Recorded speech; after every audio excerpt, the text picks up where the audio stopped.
ಅರಸೀಕೆರೆ ನಗರದಲ್ಲಿನ ನಿವೇಶನ ರಹಿತರಿಗೆ ಮನೆ ಒದಗಿಸಿಕೊಡುವ ನಿಟ್ಟಿನಲ್ಲಿ ಶಾಸಕ ಕೆ.ಎಂ. ಶಿವಲಿಂಗೇಗೌಡ ಅವರು ಹೌಸಿಂಗ್ ಫಾರ್ ಆಲ್ ಯೋಜನೆಯಡಿ ಸುಮಾರು 1200 ಮನೆಗಳ ನಿರ್ಮಾಣಕ್ಕೆ ಈಗಾಗಲೇ ಮುಂದಾಗಿದ್ದು 300 ಮನೆಗಳನ್ನು ವಿತರಿಸಲಾಗಿದೆ. ಮಾಜಿ ಮುಖ್ಯಮಂತ್ರಿ ಸಿದ್ದರಾಮಯ್ಯ ಅವರು ಹಿಂದೆ ಆಗಮಿಸಿ 300 ಫಲಾನುಭವಿಗಳಿಗೆ ಹಕ್ಕುಪತ್ರವನ್ನು ವಿತರಣೆ ಮಾಡಿದ್ದರು. ಅಂದಿನ ನಗರಸಭೆಯ ಆಡಳಿತದ ಒಂದು ಸಾಧನೆ ಎಂದೇ ಹೇಳಬಹುದು. ಫಲಾನುಭವಿಗಳನ್ನು ಗುರುತಿಸಲು ಶಾಸಕ ಕೆ.ಎಂ. ಶಿವಲಿಂಗೇಗೌಡ ಪಾರದರ್ಶಕವಾಗಿ ಆಯ್ಕೆ ಮಾಡಿದ್ದರು. ಪ್ರತಿ ವಾರ್ಡಿಗೆ ತೆರಳಿ ಬಹಿರಂಗ ಸಭೆಯಲ್ಲಿ ಫಲಾನುಭವಿಗಳ ಪಟ್ಟಿಯನ್ನು ಓದುವ ಮೂಲಕ ಪಾರದರ್ಶಕತೆಯನ್ನು ಕಾಯ್ದುಕೊಂಡರು. ಆರ್ಥಿಕ ನೆರವಿಗಾಗಿ ಬ್ಯಾಂಕ್ಗಳ ಮೂಲಕ ಸಾಲ ಕೊಡಿಸುವ ಮಾರ್ಗವನ್ನು ಕಂಡುಕೊಂಡು ಅತಿ ಕಡು ಬಡವರಿಗೆ ಮನೆಯನ್ನು ಒದಗಿಸುವ ನಿಟ್ಟಿನಲ್ಲಿ ಯಶಸ್ವಿಯಾಗುತ್ತಿದ್ದಾರೆ. ಆದರೆ ಈಗಾಗಲೇ ಹಕ್ಕುಪತ್ರ ಪಡೆದು ಮನೆಗಳನ್ನು ಸ್ವಾಧೀನ ಪಡೆದಿರುವವರ ಪರಿಸ್ಥಿತಿ ಚಿಂತಾಜನಕವಾಗಿದೆ. ನರಕಯಾತನೆ ಅನುಭವಿಸುತ್ತಿದ್ದಾರೆ. ಒಮ್ಮೆ ಶಾಸಕರು ಇಲ್ಲಿಗೆ ಬರುವ ಅಗತ್ಯವಿದೆ. ಉತ್ತಮವಾದ ಕಟ್ಟಡ, ಸೌಂದರ್ಯವಾಗಿ ಕಾಣುವಂತಹ ಬಡಾವಣೆ, ರಸ್ತೆಗಳು ಡಾಂಬರ್ ಕಂಡಿದೆ. ಸಿಂಟೆಕ್ಸ್ ಟ್ಯಾಂಕ್, ಎಲ್ಲ ಮನೆಗಳ ಮೇಲೂ ಸಿಂಟೆಕ್ಸ್ ಟ್ಯಾಂಕ್ ಇದೆ. ಮೊನ್ನೆ ಬಂದ ಬಿರುಗಾಳಿಯಲ್ಲಿ 20 ಸಿಂಟೆಕ್ಸ್ ಟ್ಯಾಂಕ್ಗಳು ಕೆಳಗೆ ಉರುಳಿದ್ದವು. ಪ್ರತಿ 8 ಮನೆಗೆ ಒಂದು ಸಂಪ್ ಒದಗಿಸಲಾಗಿದ್ದು ಸಂಪಿಗಷ್ಟೇ ನೀರನ್ನು ಬಿಡಲಾಗುತ್ತಿದೆ. ಸಂಪಿನಿಂದ ಮನೆಗಳ ಮೇಲಿನ ಟ್ಯಾಂಕಿಗೆ ನೀರನ್ನು ಹಾಯಿಸಿಕೊಳ್ಳಲು ಮೋಟಾರ್ಗಳನ್ನು ಮನೆ ಮಾಲೀಕರುಗಳು ಅಳವಡಿಸಿಕೊಳ್ಳಬೇಕೆ? 8 ಮೋಟಾರ್ಗಳನ್ನು 8 ಮನೆಯವರು ಅಳವಡಿಸಿಕೊಳ್ಳಬೇಕೆ ಎಂಬುದು ಇನ್ನೂ ಸ್ಪಷ್ಟವಾಗಿಲ್ಲ. ಮನೆಯನ್ನು ಸ್ವಾಧೀನಕ್ಕೆ ಪಡೆದರೆ 1 ರಿಂದ 1.5 ಲಕ್ಷ ವೆಚ್ಚ ಮಾಡಲೇಬೇಕಾಗುತ್ತದೆ. ಕೆಲವು ಕೆಲಸಗಳು ಇರುತ್ತದೆ ಎನ್ನುತ್ತಾರೆ ಫಲಾನುಭವಿಗಳು. ಎಲ್ಲಕ್ಕಿಂತ ಮಿಗಿಲಾಗಿ ವಿದ್ಯುತ್ ಸಂಪರ್ಕವೇ ಇಲ್ಲ. ಪ್ರತಿ ಬ್ಲಾಕ್ಗೂ ಒಂದೊಂದು ಟಿಸಿಗಳನ್ನು ಈಗಾಗಲೇ ಅಳವಡಿಸಲಾಗಿದೆ. ಆದರೆ ಯಾವುದಕ್ಕೂ ಸರ್ವಿಸ್ ಕೊಟ್ಟಿಲ್ಲ. ಬೀದಿ ದೀಪ ಇಲ್ಲ. ರಾತ್ರಿ ಆಗುತ್ತಂತೆ ಇದು ಕಾಡಿನಂತಾಗುತ್ತದೆ. ಪಕ್ಕದಲ್ಲಿಯೇ ಗುಡ್ಡ, ಚಿರತೆ ಓಡಾಟವೂ ಇದೆ. ರಕ್ಷಣೆಯೇ ಇಲ್ಲ ಎನ್ನುತ್ತಾರೆ ಇಲ್ಲಿನ ನಿವಾಸಿಗಳು. ಬೆಳಗ್ಗೆ ನೀರು ಬಂದಾಗ ನೀರನ್ನು ಹಿಡಿದು ಮೇಲಿನ ಮಹಡಿಗೆ ಎತ್ತಿಕೊಂಡು ಹೋಗುವಂತಹ ಪರಿಸ್ಥಿತಿ. ಮನೆ ನೀಡಿದರಾಯಿತೆ, ಸಿಂಟೆಕ್ಸ್ ಟ್ಯಾಂಕ್ ಮೇಲಿಟ್ಟರೆ ಅದಕ್ಕೆ ನೀರು ತುಂಬುವ ವ್ಯವಸ್ಥೆ ಆಗಬೇಡವೇ? ಆ ನಿಟ್ಟಿನಲ್ಲಿ ಕ್ರಮವನ್ನೇ ಕೈಗೊಂಡಿಲ್ಲ ಅಧಿಕಾರಿಗಳು ಎನ್ನುತ್ತಾರೆ ಇಲ್ಲಿನ ಮನೆ ನಿವಾಸಿಗಳು. ಇಲ್ಲಿ ಯಾರೂ ಶ್ರೀಮಂತರಿಲ್ಲ. ತಾವೇ ಅವುಗಳೆಲ್ಲವನ್ನು ವ್ಯವಸ್ಥೆ ಮಾಡಿಕೊಳ್ಳುವ ಶಕ್ತಿಯೂ ಇಲ್ಲ. ಬೆಳಗ್ಗೆ ಬರುವ ನೀರನ್ನು ಸಂಗ್ರಹಿಸಿ ಮನೆಯಲ್ಲಿ ಇಟ್ಟುಕೊಳ್ಳಲು ಬೇರೆ ಅವಕಾಶವಿಲ್ಲ. ಸಂಪಿನ ನೀರು ಮನೆಯೊಳಗೆ ನುಗ್ಗುತ್ತಿದೆ. ಸರಿಯಾದ ರೀತಿಯಲ್ಲಿ ಅದನ್ನು ಕಾಮಗಾರಿ ಮಾಡಿಲ್ಲ. ಗಿಡಗಂಟೆ ಪೊದೆಗಳು ಬೆಳೆದಿವೆ.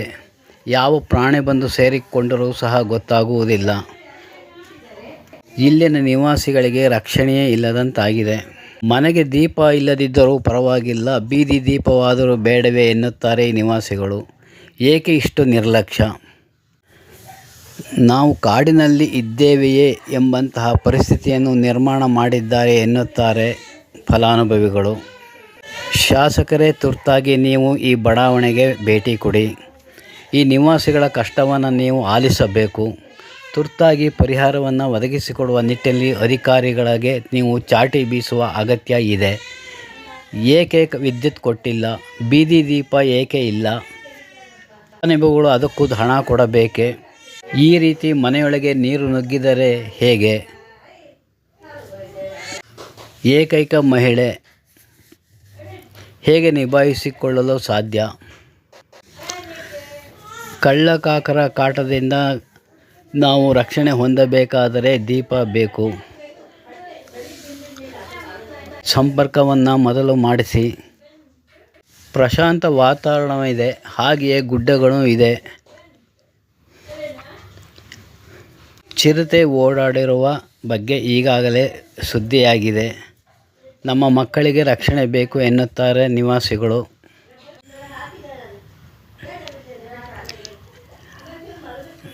ಇನ್ನೂ ನಿರ್ಮಾಣ ಅವಸ್ಥೆಯಲ್ಲಿಯೇ ಇದೆ. ಕೆಲವು ಮನೆಗಳ ಅಡಿಪಾಯ ಕುಸಿಯುವಂತೆ ಆಗಿದೆ. ಅಡಿಪಾಯ ಭದ್ರ ಇಲ್ಲ. ಇತ್ತಲೂ ಸಹ ಇಂಜಿನಿಯರ್ ಗಮನ ಸೆಳೆಯಬೇಕು ಶಾಸಕರು. ಏಕೆ ಈ ರೀತಿ ಕಾಮಗಾರಿ?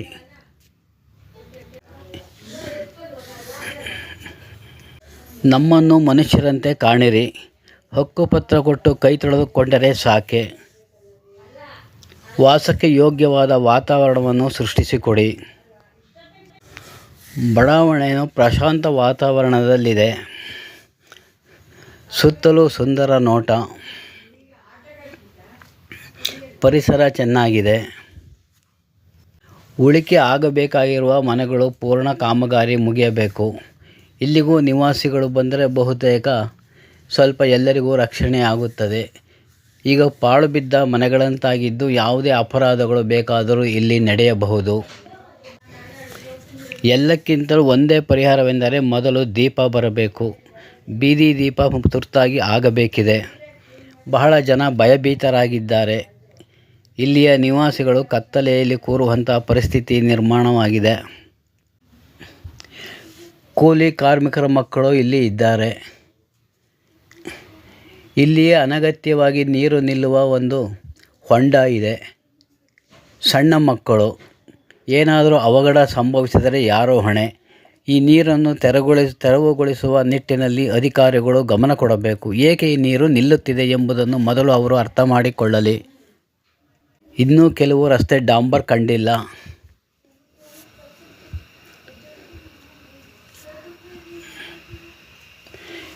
ಗಾಳಿಗೆ ಬಿದ್ದ ಸಿಂಟೆಕ್ಸ್ ಟ್ಯಾಂಕ್ಗಳು ಅಲ್ಲಲ್ಲಿ ಕೆಳಗಡೆ ಇಡಲಾಗಿದೆ.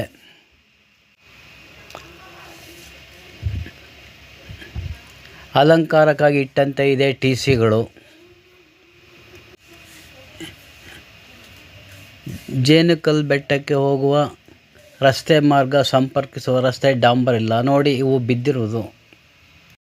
ಅರಸೀಕೆರೆ ಜೇನುಕಲ್ ಬೆಟ್ಟಕ್ಕೆ ಹೋಗುವ ಪ್ರಮುಖ ರಸ್ತೆಯ ಸಂಪರ್ಕ ರಸ್ತೆ ಇದು. ಈ ರಸ್ತೆಗೆ ಡಾಂಬರ್ ಕಂಡಿಲ್ಲ, ಕಾಂಕ್ರೀಟ್ ಇಲ್ಲ. ಏಕೆ ಶಾಸಕರೇ? ತಾಲ್ಲೂಕಿನಲ್ಲಿ ಎಲ್ಲ ಹಳ್ಳಿ ಗಲ್ಲಿಗಳಿಗೂ ಕಾಂಕ್ರೀಟ್ ಕಂಡಿರುವಾಗ ಈ ನಮ್ಮ ರಸ್ತೆಗೆ ಕಾಂಕ್ರೀಟ್ ಹಾಕಿಸಲು ಇನ್ನೂ ಏಕೆ ಆಗಿಲ್ಲ ಎಂಬ ಪ್ರಶ್ನೆ ಇಲ್ಲಿನ ನಿವಾಸಿಗಳಿದ್ದಾಗಿದೆ. ಈ ರಸ್ತೆಗೆ ಬೀದಿ ದೀಪ ಮತ್ತು ಕಾಂಕ್ರೀಟ್ ಆಗುವ ಅಗತ್ಯ ಇದೆ. ಅತಿ ತುರ್ತಾಗಿ ಆಗಬೇಕು. ಶಾಸಕರು ಶಾಶ್ವತವಾದ ಒಂದು ಕೆಲಸವನ್ನು ನಮಗೆ ಮಾಡಿಕೊಟ್ಟಿದ್ದಾರೆ, ಸೂರನ್ನು ಮಾಡಿಕೊಟ್ಟಿದ್ದಾರೆ. ಅವರಿಗೆ ನಾವು ಕೃತಜ್ಞರಾಗಿದ್ದೇವೆ ಎನ್ನುತ್ತಾರೆ ಫಲಾನುಭವಿಗಳು. ಶಾಸಕರೇ, ಇತ್ತಲೂ ನೀವು ಗಮನ ಕೊಡಿ. ನಿಮ್ಮ ಮೇಲೆ ಭರವಸೆ ಇಟ್ಟಿದ್ದಾರೆ ನಿವಾಸಿಗಳು. ಸಂಜೆ ವೇಳೆ ಇಲ್ಲಿಗೆ ನೀವು ಖಂಡಿತ ಒಮ್ಮೆ ಭೇಟಿ ಕೊಡಿ.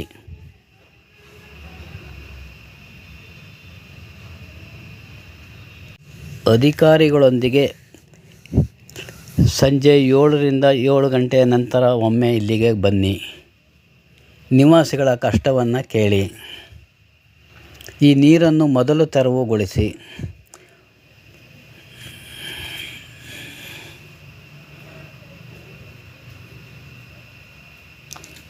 ಈ ಕೆಲಸವು ಬೇಗ ಪೂರ್ಣವಾಗಿ ಫಲಾನುಭವಿಗಳಿಗೆ ದೊರಕಬೇಕು.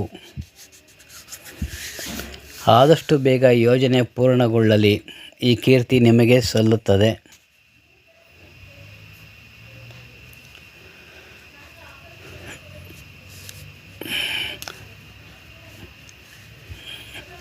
ಶಾಶ್ವತವಾದ ಒಂದು ಕಾರ್ಯವನ್ನು ನೀವು ಮಾಡಿದ್ದೀರಿ. ಈ ನಿವಾಸಿಗಳು ನಿಮ್ಮ ಹೆಸರನ್ನು ಹೇಳುತ್ತಾರೆ.